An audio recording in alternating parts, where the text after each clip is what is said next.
The space dock buzzed with activity as the sleek black ship named Star Chaser settled into its berth. Workers rushed to secure the vessel, while curious onlookers gathered behind the safety barriers. This wasn't just any ship. It belonged to Captain Jun Kim, Earth's most famous big game hunter. Jun stood at the top of the ramp as it lowered with a hiss. He was tall and strong, with a face that showed both toughness and pride. His hunting suit bore scratches and burn marks from his latest trip. Behind him, a large metal container floated on anti-gravity pads. "Captain Kim, did you catch something good?" shouted a dock worker. Jun only smiled, the kind of smile that said he knew something others didn't. He had been gone for 3 months in the Cygnus system, a dangerous place where few humans dared to go. "Dock Master Su," Jun called out.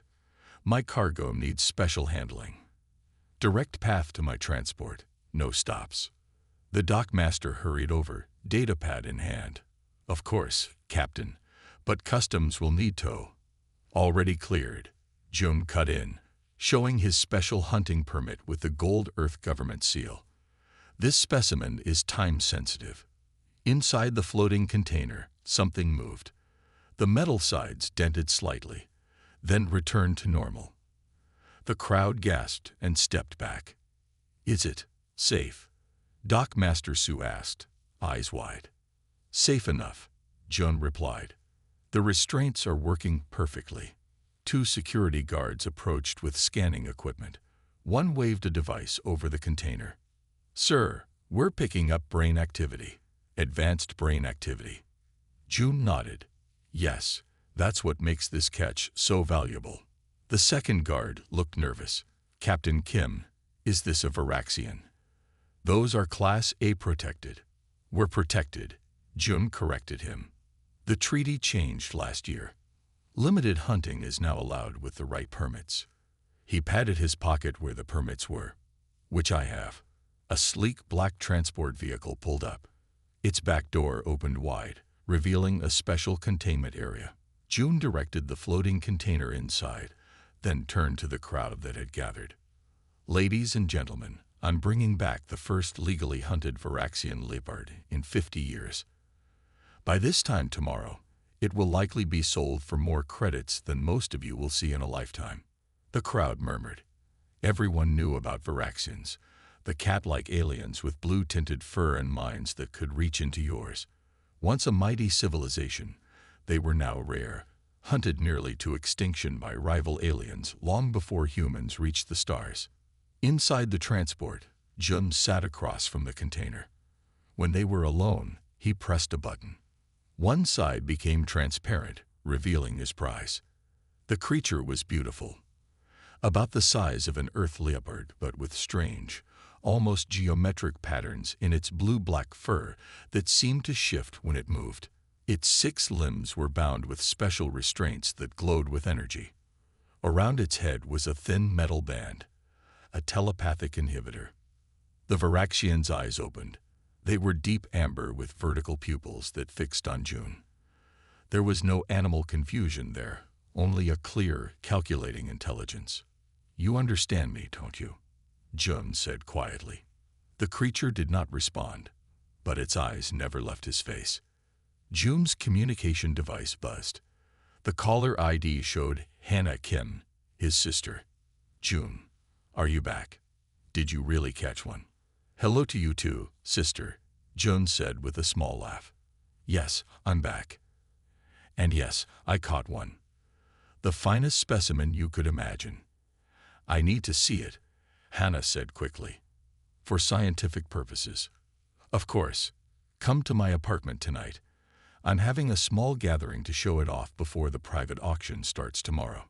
As he spoke, Jun noticed the Varaxian's ears twitch at the word auction. He ended the call and leaned closer to the transparent wall. "Yes," he said softly. "You're going to make me very, very rich." The Varaxian blinked slowly, once, and despite the inhibitor, Jun felt a chill run down his spine, as if somehow something had brushed against his mind. Jun's apartment took up the entire top floor of one of New Seoul's tallest buildings. The walls were glass, showing the city lights that spread out below like stars. Inside, the rooms were filled with trophies from his hunts across the galaxy. Claws, teeth, and strange objects that glowed even without power. Tonight, 5 people gathered in the main room. They sipped expensive drinks while they waited for June to show his newest prize. "My brother always had a flair for drama," Hannah said to the others. Unlike June, she was small and quick, with sharp eyes that missed nothing. As a xenobiologist, she studied alien life forms for a living. "He'll make us wait until we're all desperate to see it." Todd Park, wearing his military uniform covered with medals, laughed. "That's June. Always putting on a show." He was June's oldest friend, though some said he was jealous of the hunter's fame. The other guests were rich collectors who might buy the alien. They whispered among themselves about how much they would pay. At exactly 8 o'clock, June entered from his private rooms. Behind him floated the container, still sealed. "Friends," he said with a smile, "thank you for coming. You are the first humans who will see this magnificent creature up close." He pressed a button on his wrist control. The container walls became clear on all sides. The Varaxian Leopard lay inside, its blue-black fur shining under the lights. It was now free of most restraints, except for the band around its head and a single chain around one of its middle limbs. The guests gasped. Even in captivity, the creature had a royal quality. Its 6 limbs were arranged neatly under its body. Its tail, split into 2 at the end, twitched slightly. "Incredible," whispered one of the collectors. "I'll start the bidding at 20 million credits." 30, said the other collector immediately.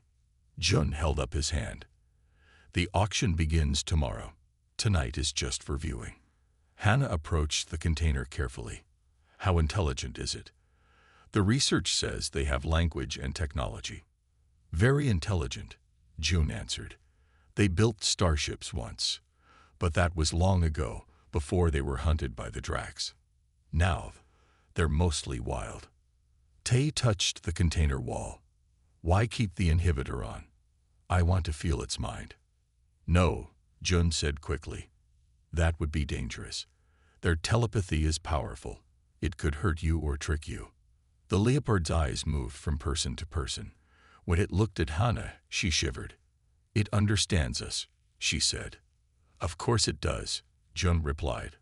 "I've named it Sora for now, after the color of its fur. It reminds me of the sky at dusk." Hannah frowned. "June, this isn't right. This creature is as smart as we are. Maybe smarter." "The law says it's property," June answered coldly. "I caught it fairly."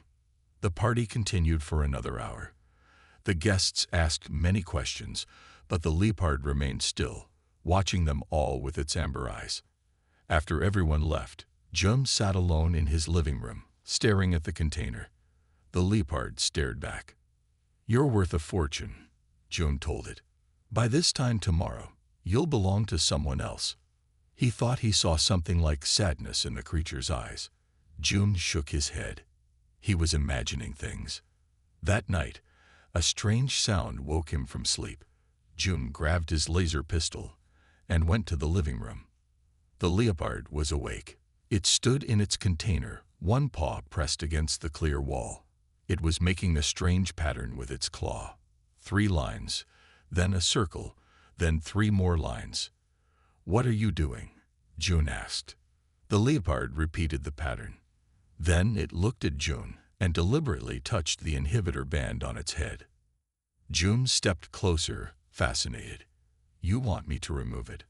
The Leopard blinked once, slowly. "So you can take over my mind?" "I don't think so," Jun said. The creature continued making the pattern. Then, it reached out with another paw and pointed to a pad of paper and pen on Jun's table. Jun felt a chill. This was not normal behavior, even for a Varaxian. "You want to communicate," he said slowly. The Leopard blinked again, once. Against his better judgment, Jun moved the container closer to the table. He opened a small door in the side. just big enough for one paw to reach through. Try anything dangerous, and I'll stun you, he warned, holding up a control device. The leopard's paw emerged slowly.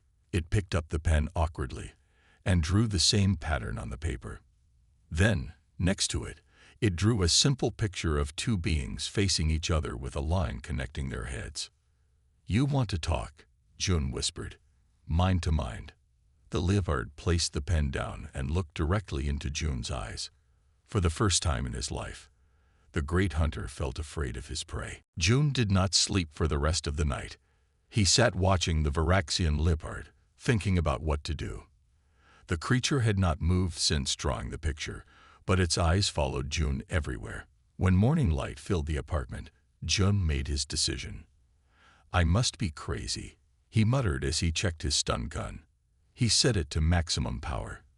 If the leopard tried anything, one shot would knock it out instantly. June opened his control pad and pressed a series of buttons. "I'm going to lower the inhibitor power by 20%. Just enough so we can communicate, but not enough for you to take control." The band around the leopard's head blinked from solid red to flashing yellow. The creature's eyes widened. Suddenly, June felt something brush against his mind. It was like a cool wind in a place where no wind should be. Then came images. Asterisk, a blue planet with 3 moons. Asterisk. Asterisk, a city of crystal towers. Asterisk. Asterisk, cat-like beings working on machines. Asterisk. Asterisk, then fire. Explosions. Screams. Asterisk. Asterisk, running. Hiding. Being hunted. Asterisk. June gasped and stepped back, nearly falling. The images stopped instantly. "Too much," he said, breathing hard. "Slower. Who are you?" The leopard's eyes seemed to soften. This time, the mental touch was gentler. A single word formed in June's mind. Asterisk, Nary asterisk. "Nary? Is that your name?" June asked. "Not Sora." Asterisk, yes. "Nary. My true name, asterisk." The voice in his mind was neither male nor female, but it carried dignity and age, like someone who had lived for many years. "How can you speak my language in your mind?" Asterisk, "I learned while watching your world through your eyes." "Your language is simple, asterisk." June frowned. "You've been in my mind before." "When?" Asterisk, "Since you captured me." "The inhibitor is imperfect, asterisk." June felt cold fear run through him. Had this creature been reading his thoughts all along? Asterisk, "Do not fear, asterisk," the voice continued. Asterisky, only watched, did not control. Could not control with the inhibitor, asterisk. "Why should I believe you?" Asterisk, "If I wanted harm, you would know already, asterisk." June couldn't argue with that logic. "Tell me about your people." The images came again, slower this time. June saw a great civilization of beings like Nari, building cities, flying ships among the stars. Then came war with another alien race, tall, gray beings with 4 arms. Asterisk, "The Drax asterisk," explained Nari. Asterisk, "They hunted us for our mental powers, wanted to use us as weapons. We fought, but they were too many. We scattered across the stars, asterisk." "How many of your kind are left?" Asterisk, "Few. Very few. Less than 100, perhaps, asterisk." June's communication device buzzed loudly, breaking their connection. The screen showed a message. 50 million COREDITS, or the VERAXIN, final OFFDR. Do KNG. June stared at the number. It was more money than he had ever seen. Enough to live in luxury for the rest of his life. Asterisk, "This Dukang. He collects rare things." Asterisk, Nari's voice asked in his mind. "Yes," June answered, surprised. "He's the richest collector on Earth." Asterisk, "Ask why he wants me, asterisk." "He wants you as a trophy, of course." Asterisk, "No. Ask him directly, asterisk." Something in Nari's mental tone made June curious. He typed a message back. Why this particular specimen? What's your interest? The answer came quickly. The telepathic abilities. My scientists have use for them. June looked up at Neri, confused. What does he mean? Neri's mental voice grew darker. Asterisk the same thing the Drax wanted. To use our minds as weapons. To take our power and turn it against others. Asterisk. That's illegal, June said. Earth laws protect sentient beings from experimentation. Asterisk laws did not save my people before. They will not save me now. Asterisk. June sat down heavily in his chair. This morning, his biggest concern had been getting the highest price for his prize. Now he was talking with that prize about the future of an entire species. I need to think, he said. Asterisk think quickly. Hunter. Your friend Dukang will not wait long. Asterisk. As if on cue, June's security system beeped. Someone was at his door. The screen showed Ta Park, still in his military uniform. I thought the party was over, June said to himself as he went to answer. Behind him, Neri's eyes followed, filled with a new emotion. June opened the door to find Ta standing there with a tight smile.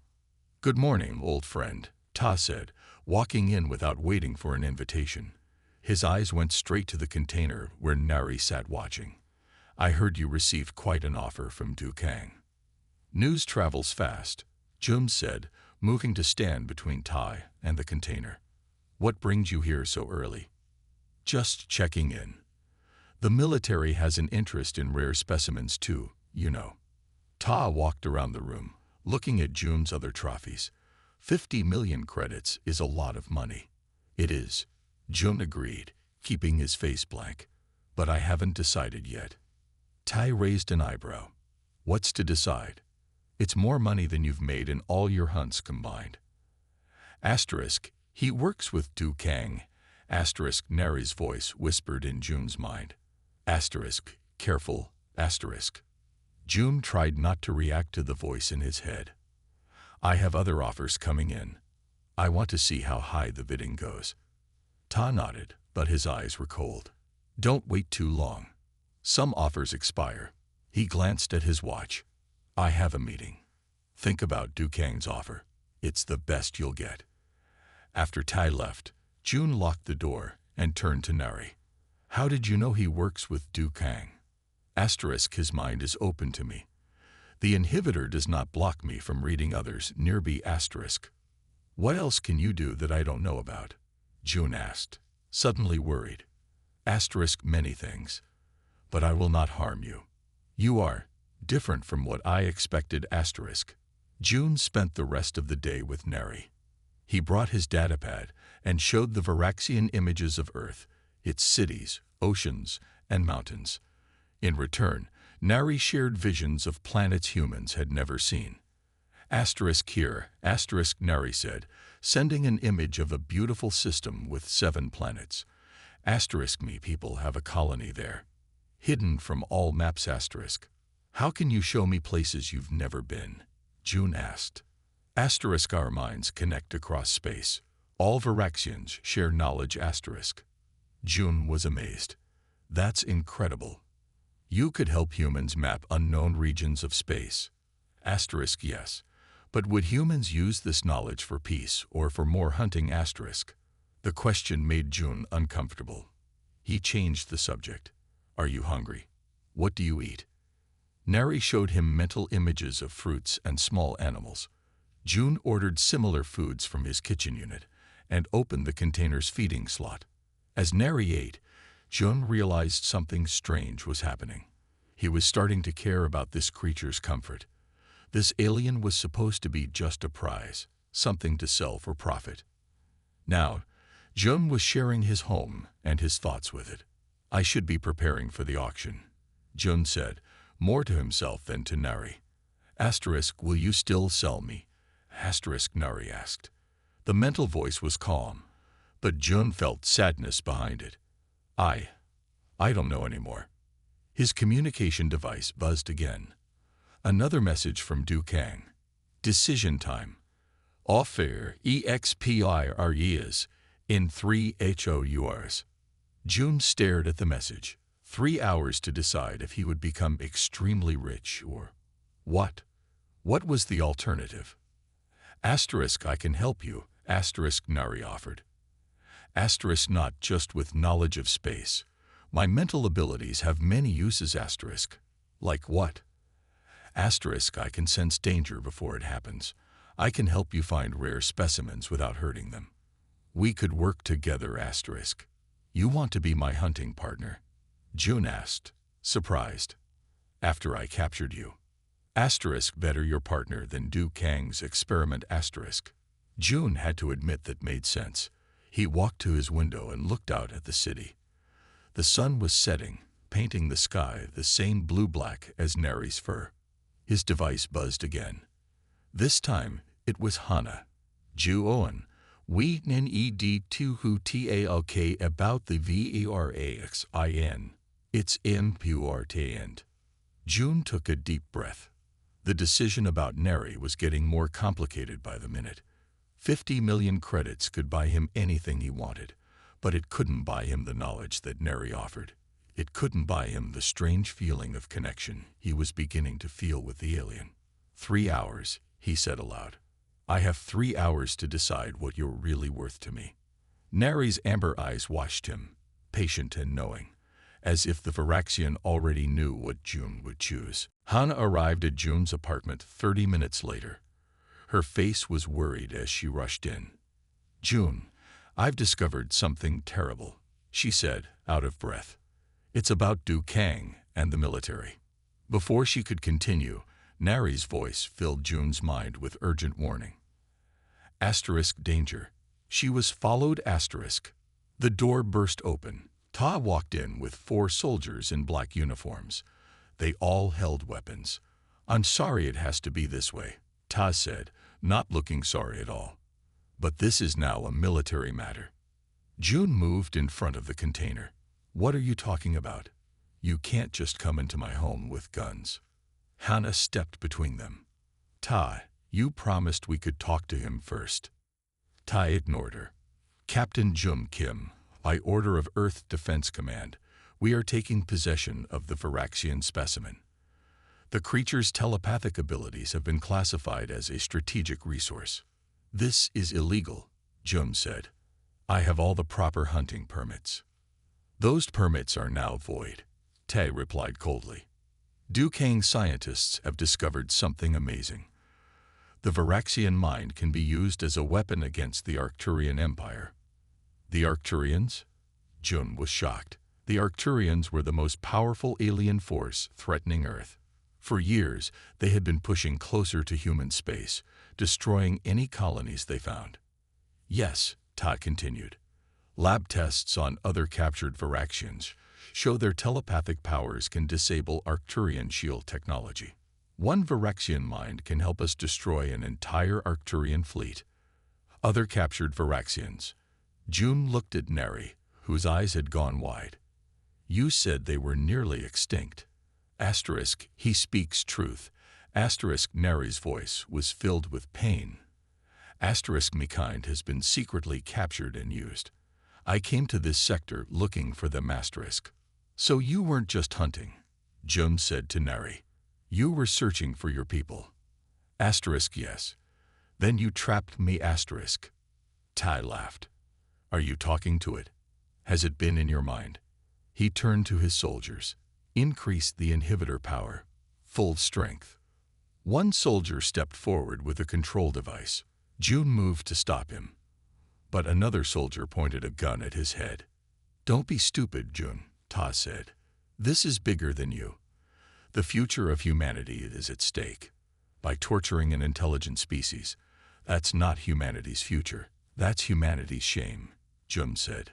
The soldier pressed buttons on a control device. The band around Nari's head turned deep red. Nari let out a terrible cry, not with its voice, but in June's mind. The pain shot through June's head like fire. He fell to his knees. June. Hannah rushed to her brother's side. Get the container ready for transport, Tai ordered his men. Du Kang is waiting. Through his pain, Jun reached for the small control pad on his wrist, the one he used to control all his hunting equipment. With shaking fingers, he pressed an emergency code. The lights in the apartment went out. In the darkness, there was a loud hiss, then the sound of breaking glass. When the backup lights came on, the container was broken open. Neri was free. The soldiers fired their weapons, but Neri moved with incredible speed. The Leopard jumped from wall to ceiling to floor, its 6 limbs making it nearly impossible to track. In the confusion, Jun grabbed his stun gun and fired at one of the soldiers. The man fell to the floor. "Traitor!" Ta shouted, pointing his weapon at Jun. Before he could fire, Neri leaped onto Ta's back. The inhibitor band on its head was sparking and damaged. Ta screamed and dropped to the ground, his eyes wide with terror as Neri's mind attacked his. The remaining soldiers backed away in fear. "We need to go," Hannah said, grabbing Jun's arm. "More will come." Jun looked at Neri, who jumped down from Ta's now unconscious body. "Come with us," Jun said to the Leopard. Neri hesitated, then moved to Jun's side. Together, they ran from the apartment, leaving Tai and his soldiers behind. As they entered Jun's private elevator, he realized everything had changed. He was no longer a hunter with a prize.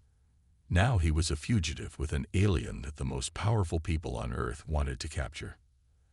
And somehow, he had become the alien's only hope for survival. Jun's small spacecraft flew away from Earth, heading toward the outer planets. It was not his hunting ship, but a faster, smaller vessel he kept for emergencies. Now that emergency had come. Inside the ship, Hannah checked the damaged inhibitor band she had removed from Neri's head. The Varaxian sat nearby, watching her with careful eyes. "Can you fix it?" Jun asked, looking away from the controls. "Fix it? Why would we want to?" Hannah asked. "It was hurting Neri." "Because without it, Neri could take over our minds," Jun said. "No offense," he added, looking at the Leopard. Asterisk, "I understand your fear." Asterisk, Neri's voice spoke in both their minds. Asterisk, "But I will not harm those who help me." Asterisk. Hannah jumped at the mental voice. It was her first time hearing it. "Amazing," she whispered. "True telepathy." Jun checked their course. "We need to get to the Jupiter station. From there, we can find a ship heading to the outer colonies." Asterisk, "They will look for us there." Asterisk, Nari warned. Asterisk, "Military scanners will detect my brain patterns." Asterisk. "Then what do you suggest?" Jun asked, frustrated. "We can't stay in space forever. We have limited supplies." Asterisk, "I can help hide us." Asterisk, Nari said.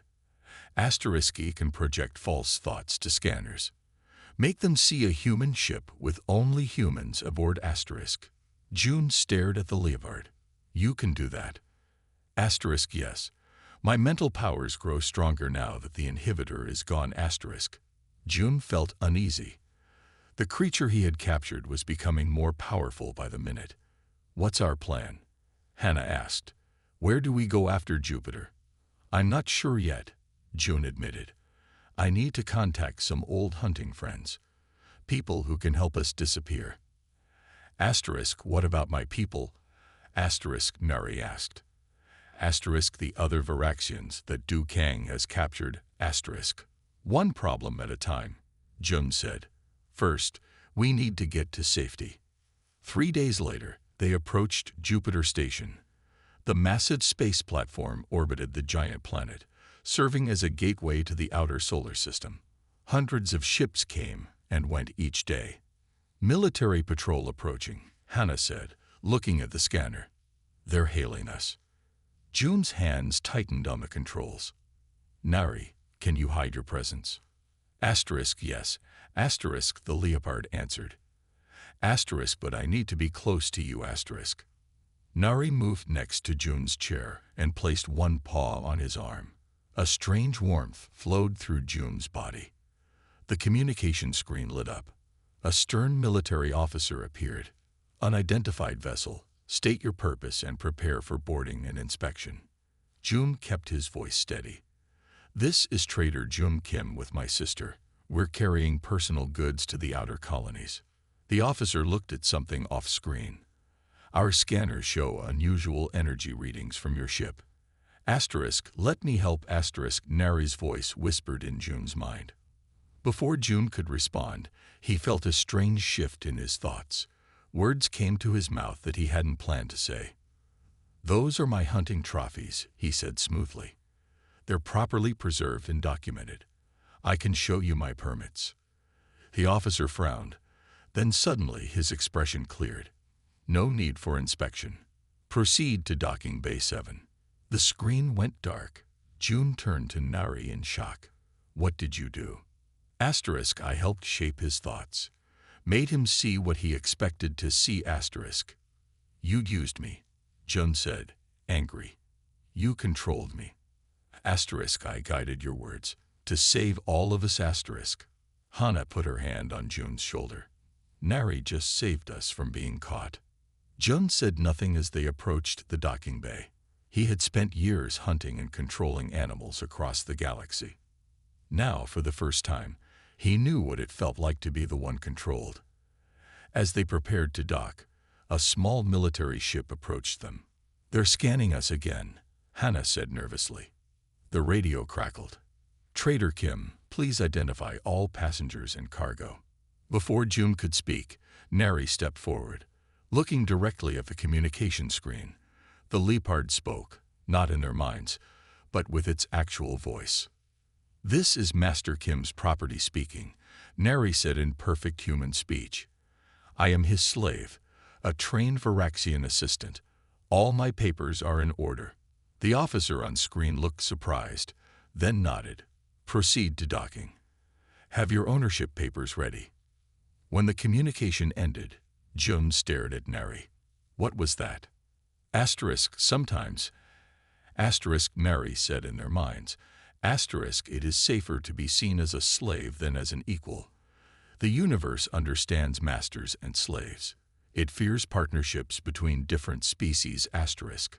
Jun felt a strange mix of shame and understanding. The hunter had become dependent on his prey. As they docked at Jupiter Station, he wondered who was really in control now. Jupiter Station was busy with people from all over the solar system. Jun, Hana, and Nari moved carefully through the crowds. Jun had placed a special collar around Nari's neck, not to control the Varaxian, but to make it look like a properly owned alien pet. "We need to find somewhere quiet to talk," Jun said, looking nervously at the military guards checking papers at every corner. They found a small room in a cheap hotel at the edge of the station. As soon as the door closed, Nari shook its body as if removing an uncomfortable feeling. Asterisk, I do not like pretending to be a slave asterisk, Nari's voice spoke in their minds. Asterisk, but it keeps us safe asterisk. "I'm sorry about the collar," Jun said, removing it. "I don't like it either." Hana sat on the bed. "Nari, you said Du Kang has captured other Varaxians. Do you know where they are?" Asterisk, yes. I can feel their minds, even at this distance. They are in pain asterisk. "How many?" Jun asked. Asterisk 5. They are kept on Du Kang's private space station near Saturn. Their minds are being harvested. Asterisk. Harvested. Hana looked sick. "What does that mean?" Nari's amber eyes looked sad. Asterisk, they use machines to pull the telepathic energy from my people's minds. Then they use this energy to power weapons. It is like drinking someone's blood while they still live asterisk. Jun punched the wall in anger. "That's monstrous. How is this happening? Earth has laws against experimenting on sentient beings." "The law doesn't matter if no one knows it's happening," Hana said quietly. "Most people think Varaxians are just animals."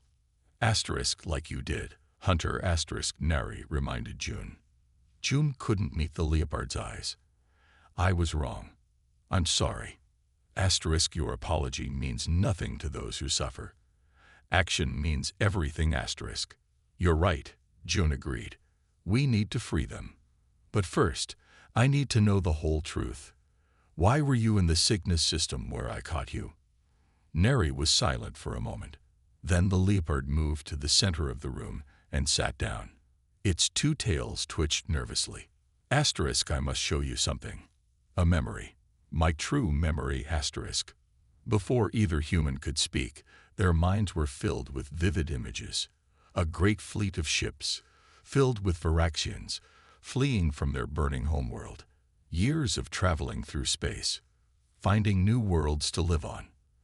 Then the discovery that humans had found and captured some of their kind. Neri volunteering to search for the missing Varaxians, being caught in Jung's clever trap. Asterisk, we were not just hunted to near extinction. Asterisk, Neri explained as the images faded. Asterisk, we were enslaved for our mental powers. When we finally fought back and escaped, we swore never to be slaves again, asterisk. But you pretend to be my slave now, Jun said. Asterisk, yes. To survive. Just as my ancestors pretended to be simple animals while planning their escape, asterisk. Hannah looked at her brother. Do you understand what this means? The Varaxians aren't nearly extinct because they were hunted. They're hiding. They have a civilization somewhere. Asterisk, yes. Hidden beyond the reach of humans and Drax. Less than 100 of us remain in known space. The rest, thousands, live in secret, asterisk. June sat down heavily. All this time, the stories about your kind were wrong. Asterisk, not wrong. Incomplete. Written by the hunters, not the hunted, asterisk. And now Du Kang has 5 of your people, Jun said, being tortured for their mental energy. Asterisk, yes. And soon, they will die from this torture. I came to find them, but was caught myself. Now you are my only hope to save them, asterisk. June looked at Nari with new respect. This wasn't just an animal, or even just an intelligent alien. This was a brave explorer who had risked everything to save its people. We'll help you, June decided. But Du Kang Station is heavily guarded. We need a plan. Asterisk, I have been thinking about this, asterisk, Nari said. Asterisk, and I believe there is only one way to enter his station without suspicion, asterisk. How? Hannah asked. Neri looked directly at June. Asterisk, as master and slave. You must deliver me to Du Kang as promised, asterisk. June shook his head. No, I won't hand you over to him. Asterisk, you must. It is the only way to get inside, asterisk. It's too dangerous, June argued. Asterisk, more dangerous than leaving my people to die, asterisk, Nari challenged. Asterisk, the choice is simple, hunter. Help me save them, or live knowing you could have stopped their suffering, asterisk. June looked at the creature he had once thought was just a prize. Now he saw a warrior willing to risk everything for its people. There must be another way, he whispered. 3 days later, a sleek ship approached Du Kang's space station near Saturn. The massive station looked like a metal spider floating in space, with long arms extending from a central hub. Station control to approaching vessel. Identify yourself, came a voice over the radio. This is Jun Kim, June answered calmly. I believe Du Kang is expecting me and my prize. There was a pause. Confirmed, Hunter Kim. You're cleared for docking Bay 3. June turned off the communication and looked at Neri, who sat in a container similar to the one from June's apartment.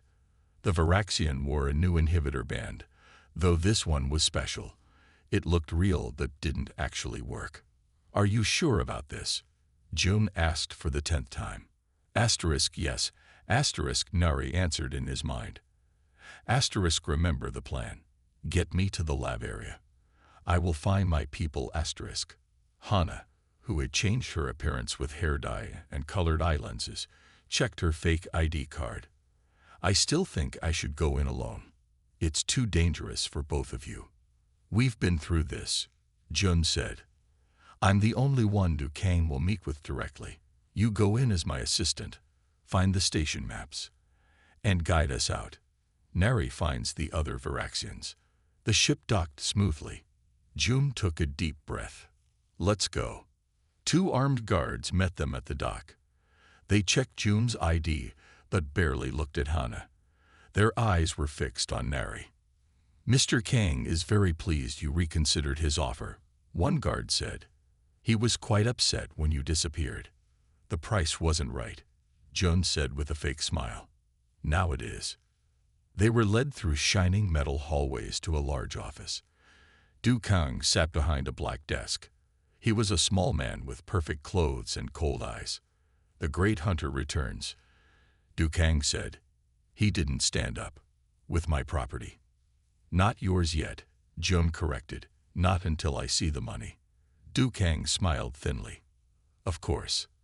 He pressed a button on his desk, and a screen showed a bank account with 50 million credits. "Satisfied?" June nodded. "My assistant will handle the paperwork while you examine the specimen." "Fine, fine." Du Kang waved his hand. He seemed more interested in Nari than in June. "Leave her here. Come with me to the lab. Your pet is quite special, you know." As they walked to the lab, June kept in mental contact with Nari. The Varaxian was sending out gentle mental calls, trying to locate the other captives. Asterisk, "They are below us," asterisk Nari reported. Asterisk 2 levels down. "I feel their pain," asterisk. "This is our main research facility," Du Kang said as they entered a large white room filled with strange equipment. Scientists in lab coats moved around, checking machines and screens. In the center was a clear tube filled with glowing blue liquid. Next to it were 5 smaller tubes, each connected to the large one by thin pipes. "What is all this?" June asked, though he already knew the terrible answer. "The future of warfare," Du Kang said proudly. "Telepathic energy harvested and amplified. One Varaxian mind can power a weapon that can disable an entire Arcturian battleship." "And where are these Varaxians?" June asked, looking around. Du Kang pointed to the small tubes. "There." June stepped closer and felt sick. In each tube floated a small, shriveled version of Nari. Their fur was falling out. Their eyes were open but empty. Tubes and wires connected to their heads. "They're dying," June whispered. "Yes, unfortunately," Du Kang agreed without any sadness in his voice. "The process drains them completely after about 6 months. That's why your specimen is so valuable. It's healthy and strong." In June's mind, Nari's voice was filled with rage and sorrow. Asterisk, "Me people. What they have done to my people." Asterisk. "Soon the Arcturians will fall," Du Kang continued, "and Earth will rule this sector of space. All thanks to these creatures." June fought to keep his face calm. "Impressive. When do we start with my specimen?" "Right away," Du Kang said. "The sooner we connect it to the system, the better." A scientist approached with a tablet. "Sir, the new specimen's readings are strange. Its brain activity is unusually high, even with the inhibitor." Du Kang frowned. "Check the inhibitor. We can't have it using telepathy here." Asterisk now, asterisk Nari's voice commanded in June's mind. Asterisk, "We must act now," asterisk.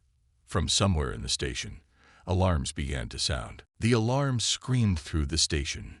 Red lights flashed in every hallway. "What's happening?" Du Kang shouted, rushing to a computer screen.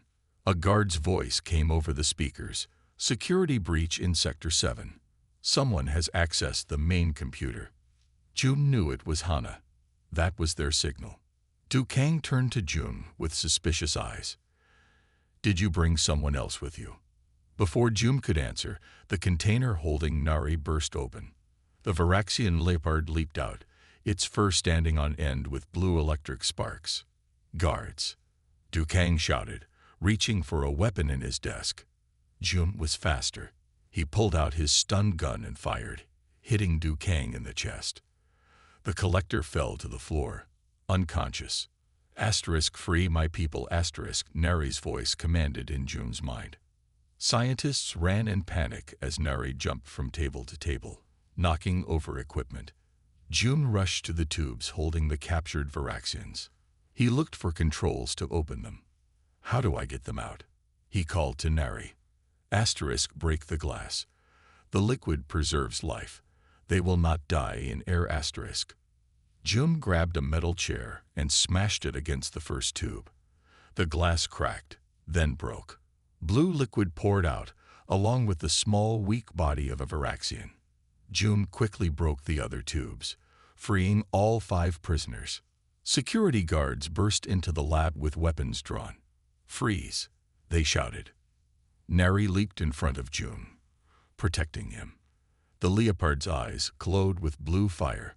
Suddenly, all the guards dropped their weapons and fell to their knees, holding their heads in pain. Asterisk, I cannot hold them long, asterisk, Nari warned. Asterisk, we must leave now, asterisk. June gathered the 5 weak Varaxians in his arms. They were light, almost empty of life. Their eyes opened slowly, looking at Nari and June with confusion and hope. Hannah's voice came through June's communicator. I found an escape route. Meet me at Docking Bay 5. They ran through the hallways, Nari leading the way. The Leopard used its mental powers to push aside anyone who tried to stop them. Finally, they reached Docking Bay 5, where Hannah waited with a stolen ship. Hurry, she called. As they loaded the weak Varaxians onto the ship, a blast hit the wall near June's head.